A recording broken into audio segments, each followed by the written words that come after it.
If you challenge Trump on his concepts, you say, well, those don't make sense. That's not well thought out. That's impractical. I don't understand that word salad you just issued. He will fall back on one answer: blame immigrants. He wants you to believe that if you reelect him and let him round up whoever he wants, ship him out, detain him, all your problems will be solved.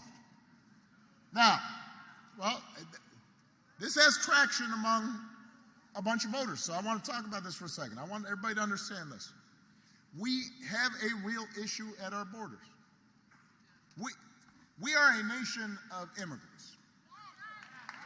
But, so somewhere in your family, somebody came from somebody else. It came from someplace else. We are a nation of immigrants. But we're also a nation of laws. And we have to make sure the system works the way it's supposed to, that it's orderly, that it's safe, that it's fair. But here's the thing I don't understand. If you are concerned about immigration, if you think it's a top problem, I want you to just ask yourself this simple question.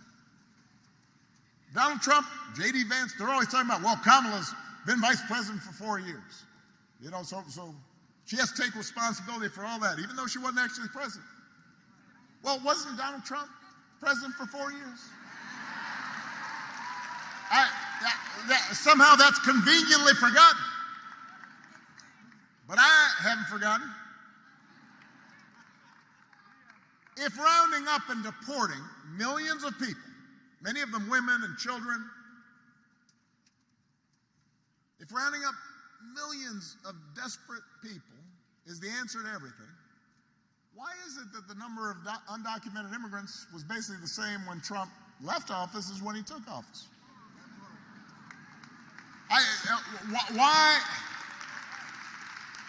Why didn't he solve this problem when he was in office?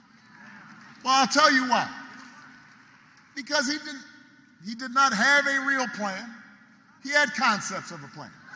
And it was a mean and ugly plan and an impractical plan. You know what would actually help bring order to the border and fix our immigration system?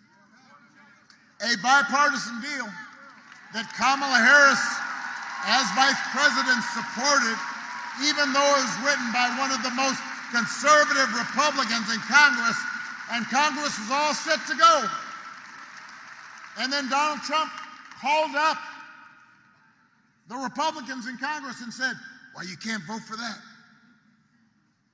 Because he believed that it was better not to solve the problem so he could use the issue in the election. So he could engage in fear-mongering. Vote. We do not need a president who will make problems worse just to make his politics better. We need a president who actually cares about solving problems, not exploiting problems, about making your life better, not just making you angry and resentful. We need somebody like Kamala Harris who will be focused on doing the right thing, rolling up her sleeves, getting stuff done.